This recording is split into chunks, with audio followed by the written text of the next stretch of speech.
अमेरिकी राष्ट्रपति Donald Trump हर गुजरते दिन के साथ भारत की तौहीन कर रहे हैं, मगर साहब यहां हमारे हुक्मरानों का मुंह खुलने का नाम नहीं ले रहा। पाकिस्तान के प्रधानमंत्री इस वक्त अमेरिका में हैं और उनके स्वागत से पहले डोनाल्ड ट्रंप कहते हैं कि पाकिस्तानी प्रधानमंत्री एक महान नेता हैं।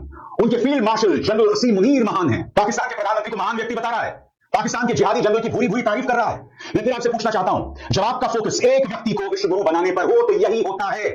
मैं आपसे फिर पूछ रहा हूं, ये सब क्यों हो रहा है? कहीं ऐसा तो नहीं कि भारत को आखिरकार डोनाल्ड ट्रंप की तमाम बातों को मानना पड़ेगा?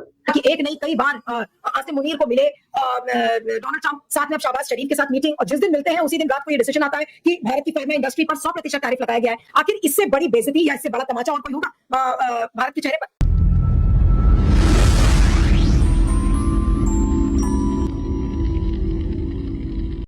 अमेरिकी राष्ट्रपति डोनाल्ड ट्रंप हर गुजरते दिन के साथ भारत की तौहीन कर रहे हैं, मगर साहब यहां हमारे हुक्मरानों का मुंह खुलने का नाम नहीं ले रहा। न विदेश मंत्री कुछ कह रहे हैं, न वाणिज्य मंत्री कुछ कह रहे हैं, और प्रधानमंत्री नरेंद्र मोदी तो आप जानते हैं कब अपना मुंह खोलते हैं। जी हां, किन मुद्दों पर अपना मुंह खोलते हैं। खबर क्या, मैं आपको बताता हूं।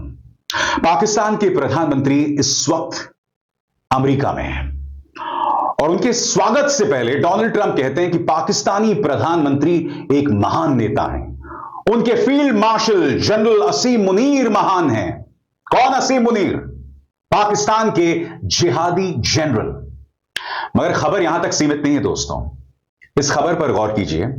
डोनाल्ड ट्रंप ने क्या कहा है आप जानते हैं? यहां पर सरल शब्दों में कहा जाए तो अमेरिकी राष्ट्रपति ने कहा है कि दवाई उद्योग पर मैं जबरदस्त टैरिफ लगाऊंगा, जबरदस्त शुल्क लगाऊंगा, खासतौर से वो उद्योग जो अमेरिका में ऑपरेट ना कर रहे हों।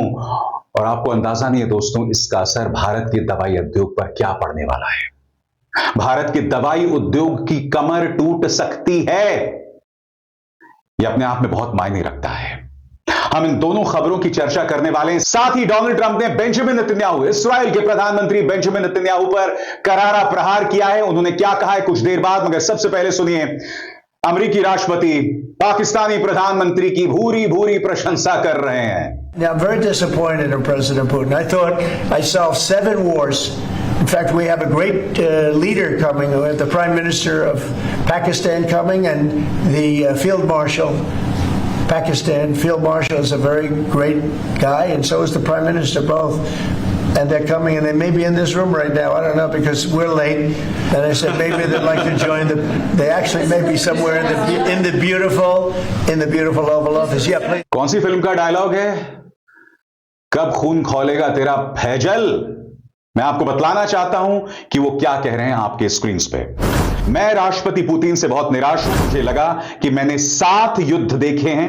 दरअसल हमारे पास एक महान नेता आ रहे हैं। हमारे पास पाकिस्तान के प्रधानमंत्री और फील्ड मार्शल आ रहे हैं। पाकिस्तान फील्ड मार्शल बहुत महान व्यक्ति हैं और प्रधानमंत्री दोनों भी, और वे आ रहे हैं। हो सकता है वे अभी इस कमरे में हो, मुझे नहीं पता, क्योंकि हमें देरी हो गई। और मैंने कहा कि शायद वे शामिल होना चाहेंगे। वे दरअसल खूबसूरत ओवल ऑफिस में कहीं हो सकते हैं। मैं फिर आपसे पूछना चाहता हूं दोस्तों, हो क्या गया है?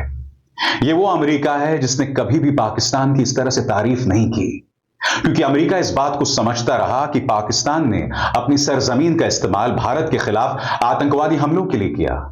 ये वो पाकिस्तान है जहां के अबोटाबाद में अमेरिका का नंबर 1 वांछित टेररिस्ट यानी wanted terrorist Osama bin Laden पाया गया, डिफेंस एस्टैब्लिशमेंट के नाकों नीचे।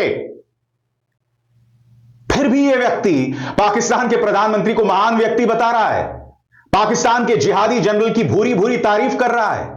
मैं फिर आपसे पूछना चाहता हूं, जब आपका फोकस एक व्यक्ति को विश्व गुरु बनाने पर हो तो यही होता है। मैं आपसे फिर पूछ रहा हूं, यह सब क्यों हो रहा है? कहीं ऐसा तो नहीं कि भारत को आखिरकार डोनाल्ड ट्रंप की तमाम बातों को मानना पड़ेगा? क्योंकि देखिए, प्रधानमंत्री नरेंद्र मोदी ने कुछ दिनों पहले क्या कहा था कि मुझे एक बहुत बड़ी निजी कीमत, पर्सनल कीमत चुकानी पड़ेगी। अब आप जानते हैं प्रधानमंत्री के परम मित्र, उनके खिलाफ अमेरिका की एक अदालत ने गिरफ्तारी वारंट जारी किया हुआ है। अब मैं नहीं जानता हूं दोस्तों, उस केस को लेकर भारत कौन सी कीमत चुकाएगा। यह अपने आप में बहुत मायने रखती है। और सबसे बड़ी बात, हमारे यहां वो सरकार है जहां अपने आप को विश्व गुरु पेश करना किसके आधार पर? एनआरआईज को सामने इकट्ठा कर लो, मोदी मोदी मोदी करवा लो और आप विश्वगुरु बन गए। ऐसा नहीं होता है, ऐसा कभी नहीं होता है।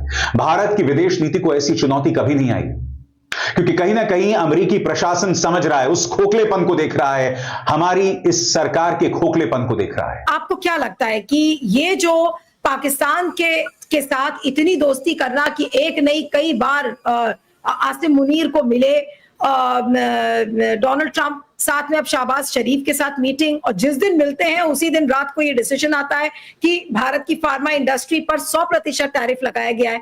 आखिर इससे बड़ी बेइज्जती या इससे बड़ा तमाचा और कोई होगा भारत के चेहरे पर?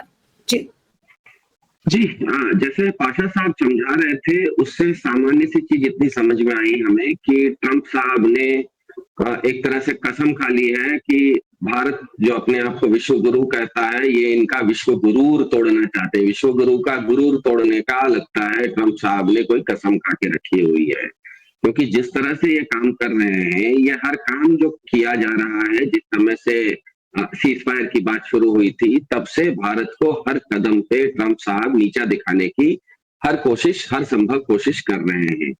क्योंकि एक साधारण सा नियम होता है कि हर इकाई अपने से कमजोर पर धौंस चलाती है और हर इकाई अपने से मजबूत की धौंस खाती है। तो भारत, पाकिस्तान और अमेरिका के बीच में देखिए तो पाकिस्तान सबसे कमजोर है और अमेरिका सबसे मजबूत है। भारत की स्थिति यह है कि पाकिस्तान से तो हम मजबूत हैं, अमेरिका के सामने हम कमजोर हैं। तो जो सिद्धांत है कि हर इकाई अपने से कमजोर पर धौंस चलाती है, तो भारत ने अभी हाल फिलहाल में हमने देखा कि ऑपरेशन सिंदूर में 88 घंटे के अंदर हमारी सेना ने पाकिस्तान को धूल चटा दी थी। तो धौंस चलाया हम लोगों ने। क्रिकेट के फील्ड पर भी हम लोग धौंस चला लेते हैं, पाकिस्तान के साथ जो भी मैच होता है हमारी टीम जीत जाती है। तो कमजोर के ऊपर तो धौंस चला देती है, लेकिन मजबूत जो होता है उसकी धौंस खाती है। अमेरिका का धौंस भारत खाता है। वो खाता है, इसीलिए ट्रंप साहब आते हैं और सीज फायर कर देते हैं और भारत को मानना पड़ जाता है। टैरिफ अमेरिका लगाता है, कभी 100%, कभी 50%। भारत उसके जवाब में कोई काउंटर टैरिफ नहीं लगाता। मेक्सिको जैसे देश अमेरिका के ऊपर रिटेलिएटरी टैरिफ लगा देते हैं। चीन जैसे देश अमेरिका के ऊपर रिटेलिएटरी टैरिफ लगा देते हैं। ईयू जैसे देश अमेरिका के ऊपर रिटेलिएटरी टैरिफ लगा देते हैं। सामान्य सा नियम होता है कि एक थप्पड़ कोई हमको मारेगा तो उसके जवाब में हम भी उसके ऊपर कुछ न कुछ तो चलाएंगे। तो अमेरिका अगर हमारे ऊपर टैरिफ चला रहा है तो उसके जवाब में भारत ने तो अभी तक अमेरिका के ऊपर कुछ नहीं चलाया। इसका मतलब ही है कि अमेरिका की मजबूती के सामने भारत उसकी धौंस खा रहा है। तो पाकिस्तान ने इस योजना को बहुत अच्छे से समझा है कि भले पाकिस्तान भारत को धौंस नहीं दिखा सकता क्योंकि भारत के सामने कमजोर है, लेकिन अमेरिका की धौंस क्योंकि भारत खाता है, इसीलिए पाकिस्तान जाके अमेरिका के पाले में बैठ गया है, ताकि पाकिस्तान, अमेरिका जब जब भारत को धौंस दे उसका लाभ पाकिस्तान को हो। इसीलिए आश्चर्य होता है कि ऑपरेशन सिंदूर होने के बाद, सीज फायर होने के बाद, मेरे ख्याल से ये तीसरी बार है कि पाकिस्तान के दो प्रमुख लोग, एक प्रधानमंत्री है, एक उनके फील्ड मार्शल, उनको फील्ड मार्शल कैसे बनाया पता नहीं, कोई युद्ध तो वो जीते नहीं, फिर भी फील्ड मार्शल हैं। दो लोग 3 बार अगर व्हाइट हाउस में उनको बुलाया जा रहा है, उनको बैठाया जा रहा है, उनके साथ बातचीत हो रही है, उनके साथ हर तरह की बातचीत हो रही है, और उनके साथ बात होने के अगले दिन भारत के ऊपर एक नया कोड़ा चलाया जा रहा है। इसका मतलब ही है कि ट्रंप साहब ने कसम खा के रखी है कि हमारे प्रधान जी का जो विश्व गुरु का होना का सपना है, उस गुरूर को ये तोड़ के रखेंगे। ये उन्होंने, लगता है, ये कसम खा के रखी है। और ये जो फार्मा इंडस्ट्री पर ताजा तरीन इन्होंने 100% टैक्स लगाया है, उसके चलते ध्यान में रखना है कि भारत से हर साल करीब 7 लाख करोड़ रुपए का सामान अमेरिका जाता है, एक्सपोर्ट होता है। उसमें से 10% सीधे 70,000 करोड़ रुपए का आसपास जो एक्सपोर्ट होता है वो फार्मा की चीजें होती हैं। क्योंकि भारत में फार्मा इंडस्ट्री काफी विकसित है, छोटी मोटी चीजें, दवाई वगैरह। हमको भी पता है, जिस समय कोरोना हुआ था तो कोविशील्ड नाम की दवा, पूरी दुनिया में जो वैक्सीन बना था, वो भले वैक्सीन का इजाद इंग्लैंड में हुआ था, लेकिन उसका प्रोडक्शन भारत में होता था, सीरम इंस्टीट्यूट ऑफ इंडिया में होता था। तो भारत में फार्मा इंडस्ट्री इतनी ताकतवर है, इतना होलसेल मैन्युफैक्चरिंग करती है कि साल में 70,000 करोड़ रुपए का सामान, मतलब अमेरिका को जितना एक्सपोर्ट भारत से सामान होता है उसमें 10% सीधे फार्मा से जा रहा है। और अगर ये 100% टैक्स इन्होंने टैरिफ लगा दिया तो सीधे सीधे करीब करीब 32,000 करोड़ रुपए का मार पड़ने वाला है फार्मा इंडस्ट्री के ऊपर, भारत की फार्मा इंडस्ट्री के ऊपर।